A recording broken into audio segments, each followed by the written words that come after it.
Good evening, everyone. I'm Dr. Brent Hulsebus, chiropractor. I'm coming at you live here tonight from the clinic. You know, the first Tuesday of every month, we like to do a live webinar where we present some chiropractic research. So if you're watching this live, hey, glad to have you. If you're watching this later, well, hey, still glad to have you. I'm glad you found us. So tonight, the goal is to talk a little bit about chronic pain and opioid problems and how chiropractic affects. Now, the goal tonight really is for me to educate you on the research that we have, not so much an opinion, not so much things that we may have heard of, not have heard of. I just want to actually give you the actual research. So I will present the research to you. We'll watch a little video. The research company actually makes really good little videos. We'll watch the video. We'll discuss it afterwards. And then I'll go into another segment. We have a live chat too. So if you're watching live and you want to ask a question, if you're on Facebook or YouTube, it's supposed to appear here. As a disclaimer, I am the presenter, I am the author, I am the host, I am the MC, I am the DJ, I am the IT guy. So I will do my best to see your question, I promise. If not, I'll hit them all at the end. And I'm going to bring this up more than once in case more people join as we go. Again, if you're watching live, go ahead and ask questions if you have them. If you're not watching live, you're watching this later, go ahead and leave the comments below. We'll find you later. We'll answer your questions. So a lot of people first discover about chiropractic because they're in pain or something hurts, and someone says, "Oh, you should go see my chiropractor." But I want to get more involved in the chronic issues and what makes these problems chronic and how chiropractic intervenes. And on Monday, every Monday here we do a thing called Ask the Chiropractor. And today or this week, my Ask the Chiropractor was, how often do I have to go? How many times does it take? We're going to dive into that a little bit more scientific tonight. So I'm going to try to answer that question even better tonight. So without further waiting, I'm going to dive into our first video here. And the first one, I'm going to talk a little bit about the research of understanding the actual mechanism of pain. Before we can talk too much about pain, we really have to understand how pain works and why we even have pain. So let's watch that.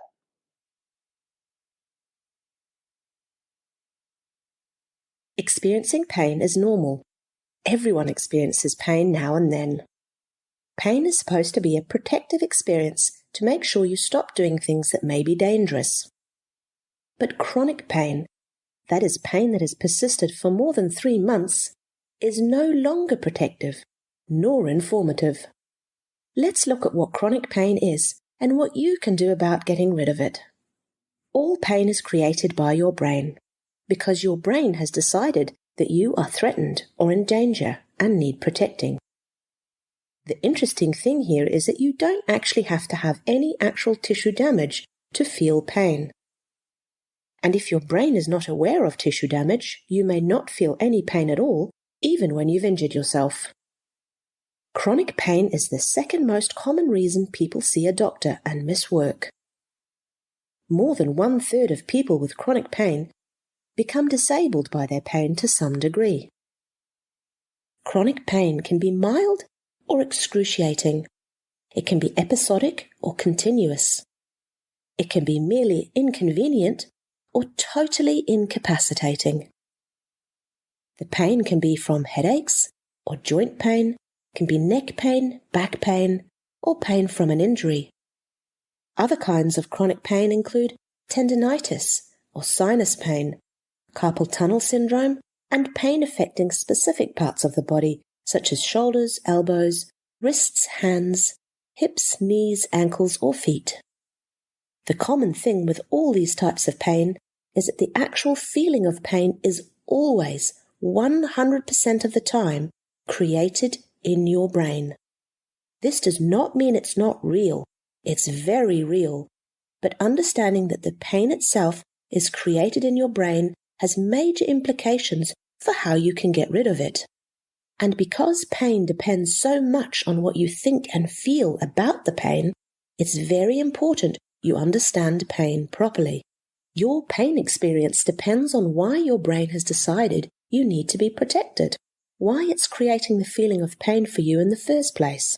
It can therefore be very useful for you to try to figure out why your brain may be creating pain for you. What was happening at or around the time your pain started? What makes it worse? What makes it better? Why is this so important? Because we know that the brain can be retrained, so you need to use all the tools available to you to retrain your brain out of pain. Some of the keys to retraining your brain are staying active, staying positive, eating well, and sleeping well. Today, let's look at why staying active is so important. Your posture and how you move plays an important role in how you feel and how you experience pain. Even as little as a short walk every day can help.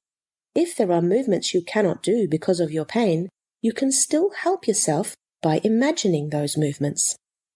We know from neuroscience research that imagining a movement influences the brain in a very similar way to actually doing the movement. This can help to retrain your brain to understand that the movement is not dangerous, because imagining doing the movement will not hurt. You can basically trick your brain into giving you back pain-free movement. Play with these sorts of things. Make movement fun. Move in different emotional states, like when you're happy or grateful. Move outside in the sun, in the park with beautiful plants and flowers, or move in water. The movement of your spine is also very important. Yoga or simple spinal exercises can be great for this. And chiropractic care may be really important to help you move too. The main focus of chiropractic care is to improve the movement and function of your spine. This is so important because proper movement of the spine helps the brain to know more accurately what is going on, not just in the spine, but also elsewhere in the body. And chiropractic care has already well known in the research literature to help people who suffer with neck pain, back pain, and headaches. This is most likely because chiropractic care helps the brain know more accurately what is going on in the spine and body, and may help the brain to switch off the feelings of pain when they are no longer needed. So if you suffer with chronic pain, do your best to stay positive, move often, eat well, sleep well, and go see your family chiropractor to help retrain your brain out of pain.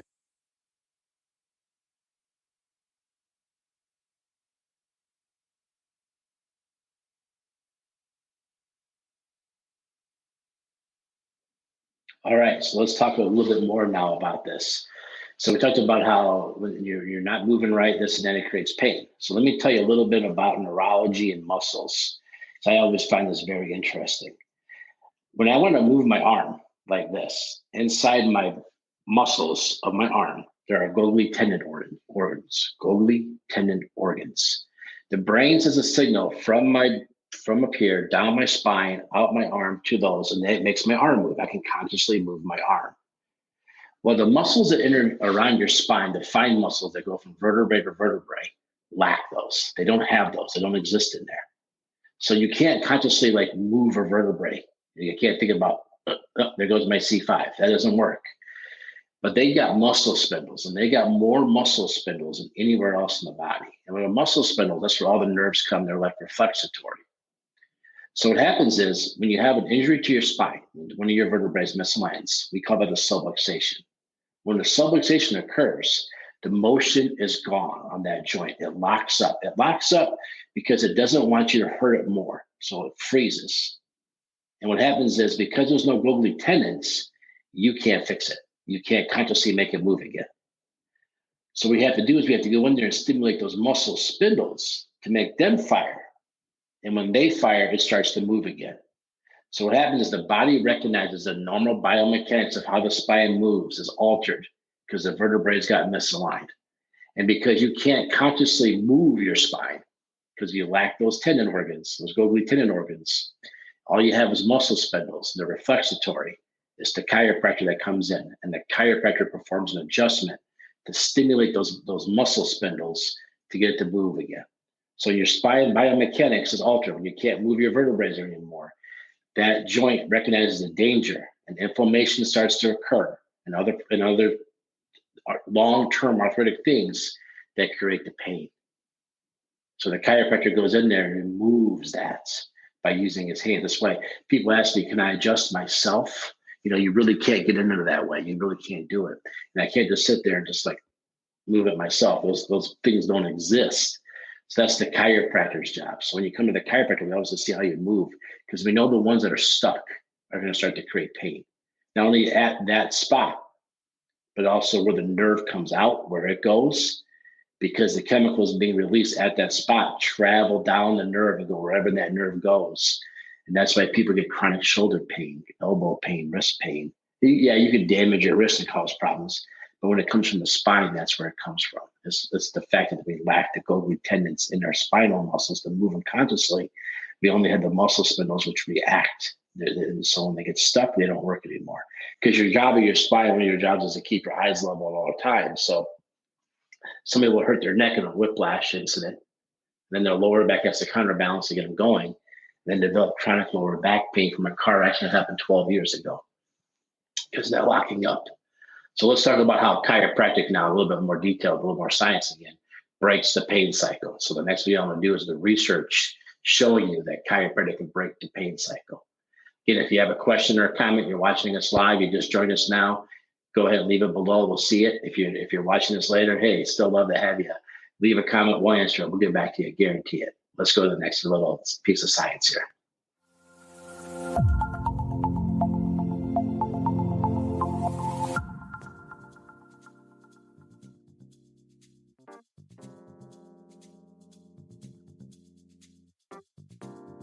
Did you know that pain is created in your brain to let you know that something is not okay in your body?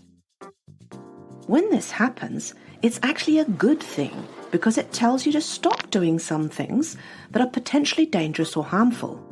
Feeling pain in this situation is actually helpful and informative. If we listen to our bodies, these pain experiences are a good thing.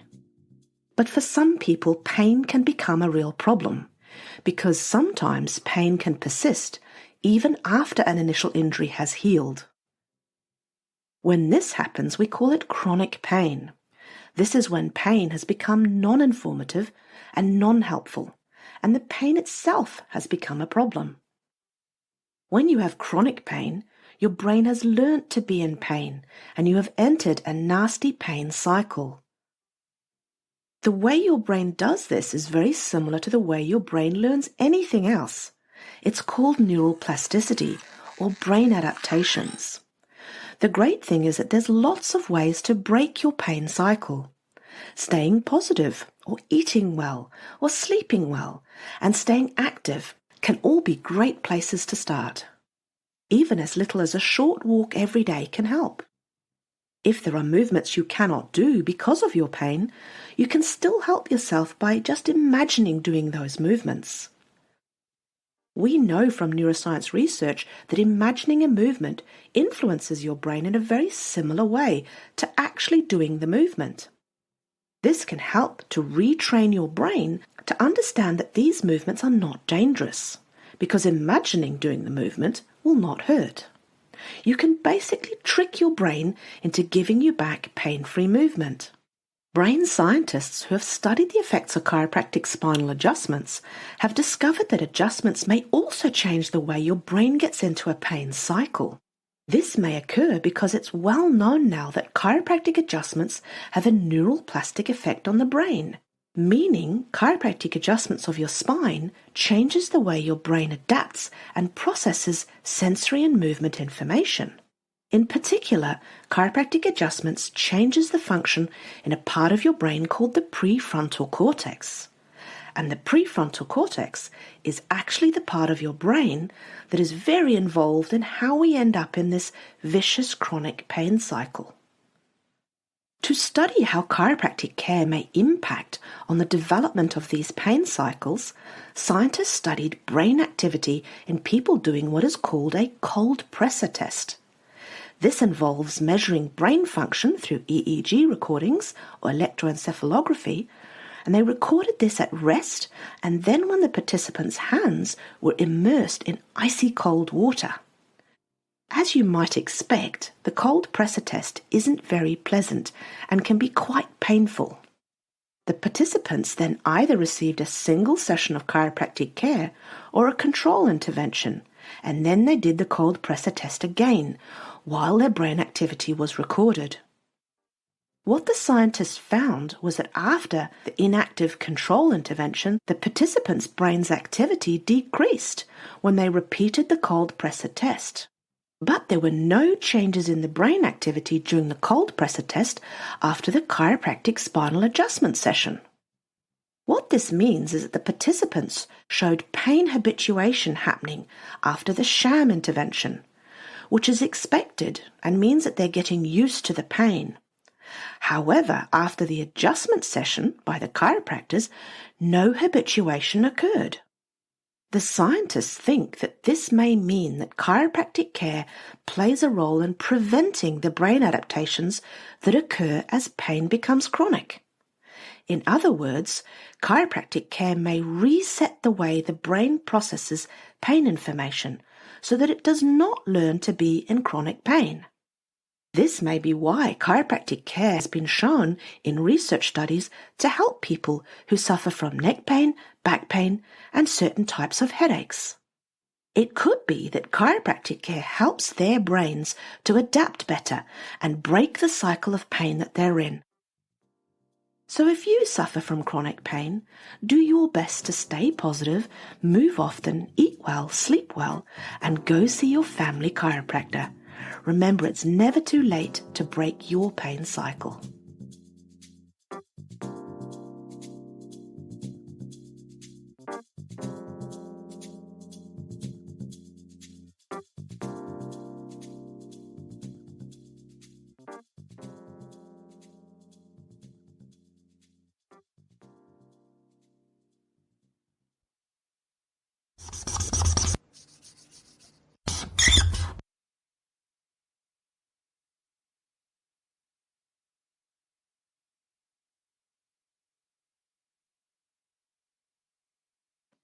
Hi there. Sorry about that. We're back.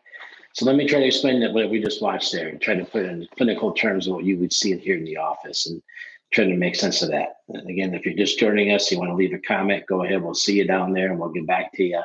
But let's talk about it. So neuroplasticity is a pretty big word, but it basically means the more you do something, the more you kind of get used to it, and the way it kind of becomes your thing. Now, unfortunately, the neuroplasticity also means it's really easy to excite it. So the person is always happy. You know, that person that you see at wherever your social church or something like that is always upbeat, always excited. But they got neuroplasticity of always having positive, happy thoughts. And there's that guy that's always grumpy and it's always in a bad mood. Well, that's also neuroplasticity. You know, also just the way everything kind of works. You do things over and over again, you get really good at it. You get really quick at things. That's neuroplasticity. Another way kind of look at it too could be like muscle memory, can be a little bit of neuroplasticity. The fact that you learn how to swing a golf club. The first time you swing the club, you're going through all the different stages in your head. You're like, okay, do this, bend my head, twist that. And after you do it many times, it gets to be much easier. But that's the same idea with your nerves. The more you do something negative, the more it just becomes normal. Your body gets really efficient at it. Your body adapts and changes both to positive and negative. And so when you get to chronic pain, when you're misaligned like that, and you have those we call subluxations, the nerve just becomes more and more used to that being wrong, and it gets real quick at telling you, "Hey, it's wrong, it's wrong, it's wrong." And that lower back pain, as an example, that's the number one cause, right? Lower back pain. The lower back pain just keeps it so easy to excite, it's so easy to get mad, it's so easy. I don't have to do next to nothing now to get that to be mad at me. So a chiropractor goes in there and starts giving chiropractic adjustments. And what we're trying to do is we're trying to help break that neuroplasticity chain. We're trying to get in there and influence that. And that's what the research showed, is that we actually have a positive effect on that.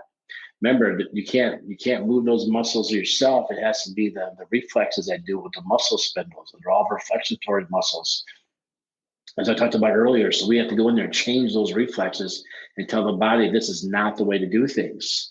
So back to my video on Monday, the question is, how often do I have to come? Well, a lot of times, sadly, a lot of times when we meet a new patient in our office, they tell us, hey, we've already tried everything else. You're our last hope.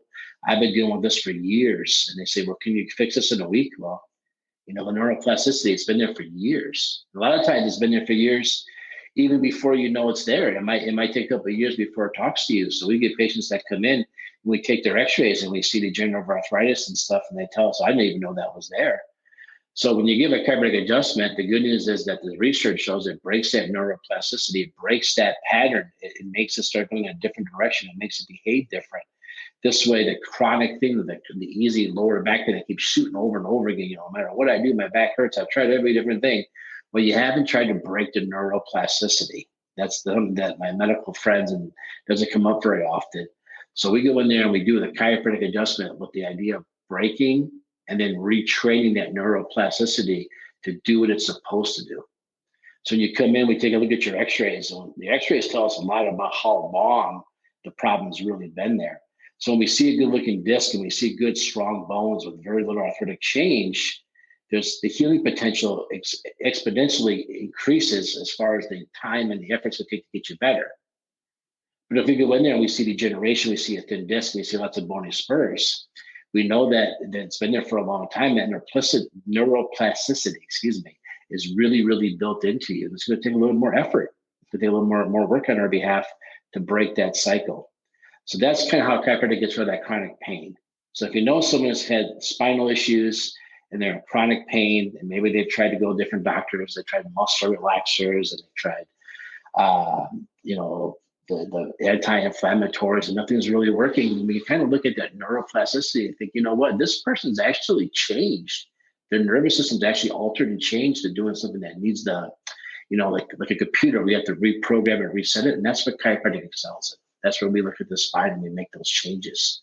So if you know someone that's been doing chronic conditions, let us know. We're here to help out.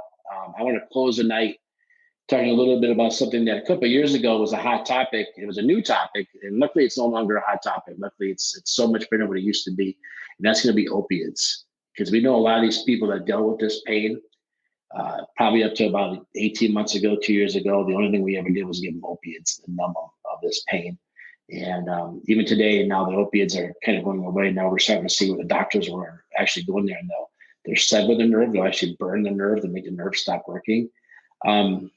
Unfortunately, the neuroplasticity doesn't just stop at the nerve. It affects the spinal cord and everything.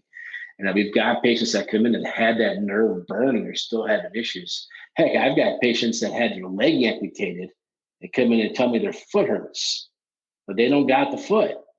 It's the neuroplasticity that developed in the spine, where the injury was in the spine that went down that caused the foot problems that came back.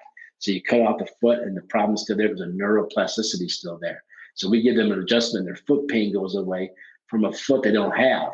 So we see a lot of that. But I want to close the night talking about opioids and what happens typically with an opioid epidemic. I've been very involved in this prior to COVID with the health departments here in Winnebago County, going to a lot of different meetings and stuff. You get that pain, they give you an opiate. You start taking the opiate, you get addicted to the opiate. The doctor figures out, you're addicted to the opiate. We're going to cut you off. You go to the pharmacy, they won't give it to you anymore. So now you can't get your opiate anymore, but you're highly addicted. So then you result in going to street drugs. That's when the heroin and stuff kicks in, because you got to get that opiate going because your body's become addicted to it. So the people who get addicted to this opiate that result in heroin problems are everybody. It's the guy with the foot injury that took opiates. It's the doctor, the accountant, the lawyer, the teacher. I mean, we used to think about drug addicts. There was a stereotypical person you thought about, but this affects anybody that's ever dealt with chronic pain. We've all been there. We've all had issues. So if you know someone in chronic pain, we don't want to see you go down this road, but I want to close tonight with a quick video about how opiates work and what they do, what they don't do, why we should avoid them at all costs, and about how chiropractic can fill that void. So again, thanks for watching this. If you're dealing with chronic pain, come talk to us. Let's look at your spine, see what we can do to help you out. If you're watching this in a different part of the world, a different state, still contact us. We got friends all over the place. We'd love to not see somebody else getting the opiates. So let's close this video. Thanks again for watching. If you have any future comments, go ahead and leave them. We'll get back to you, and see you next month, and we'll do another topic. If you have a topic you're curious about, you want to see me talk about, leave messages again. We'll get back to you. Every Monday, joining me for Ask the Chiropractor. I just kind of do a fun little question and come back and follow us on Facebook, YouTube, Instagram, LinkedIn, Twitter, and whatever the one that I forget to mention right now. All right, everybody, have a great night. Thanks for tuning in.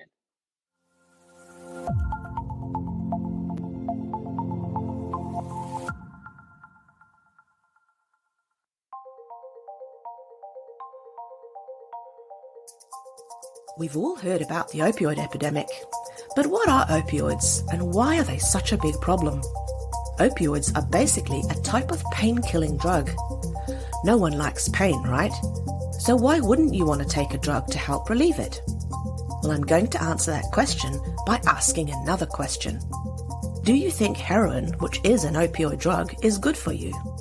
In case you're unsure how to answer that question, let me first list some of the effects of taking heroin: nausea and vomiting, itching, insomnia, infections, abscesses, constipation, liver, kidney and lung disease, mental health problems, problems with sexual function, and to cap it off, death.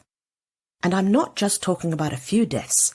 Heroin kills thousands of people every single year. I think we would all agree that this highly addictive drug is bad for you, right? You might be surprised to know that heroin was produced over 100 years ago by pharmaceutical companies as an alternative to morphine, because morphine, which is also a painkiller and another opioid drug, was causing too many problems with addictions and overdoses. It was thought at the time that heroin was less addictive than morphine, so it would be a better option. Now that thinking was simply wrong. You may be wondering why I keep talking about heroin. Well, fast forward to about 20 years ago. New types of opioid drugs began to emerge, and they were thought to be more beneficial and less addictive than heroin. You might have heard the names of some of these drugs: Tramadol, OxyContin, codeine, and Vicodin, just to name a few. In reality, modern-day opioid drugs are similar to slow-release heroin. They are highly addictive, and they're associated with major withdrawal symptoms, and they're killing more and more people every single year. When they were released, these new opioid drugs were falsely marketed to doctors as being an effective pain reliever with a low risk of addiction, and they quickly gained popularity for the treatment of chronic pain. Chronic pain is pain that has been around for more than 3 months. As it turns out, though, they provide minimal relief for long-term pain like arthritis or chronic back pain. In fact, there is no good quality scientific evidence that shows that they have good long-term benefits for managing pain. What there is good evidence for is that prescription opioids cause significant harm and thousands of deaths every single year. In 2018, there was almost 50,000 opioid overdose deaths in the US alone. This is why current guidelines say that opioids are not the answer for chronic pain, and they should be avoided. So I think we can all agree that opioids should not be your first choice option when you are in pain, and should be avoided wherever possible, because there are much better choices out there. So what can you do if you're in pain? Current guidelines promote avoiding drugs and surgery if you have pain, and instead, one of the first-line choices you should look at is manual therapies like chiropractic care. Chiropractic care is well known in the research literature to help people who suffer with neck pain, back pain, and headaches. And research has shown us that people who go to see a chiropractor are far less likely to take opioid medication. In fact, a large recent high-quality study reviewed all the scientific evidence about opioid use in people who see a chiropractor. When the researchers in the study put all the evidence together, they found that people with back pain who saw a chiropractor were 64% less likely to receive an opioid prescription. Considering how harmful opioid medication can be, this is a really important finding. If you go and see a chiropractor when you're in pain, you are much less likely to need to take opioid drugs. That has got to be a good thing for you. And don't forget that chiropractic care has so much more to offer than just helping you with your chronic pain. Chiropractic care is all about improving the communication between your brain and body so you can function at your best. But if you are suffering from pain, don't reach for the pill bottle. Instead, do your best to stay positive, move often, eat well, sleep well, and go see your family chiropractor.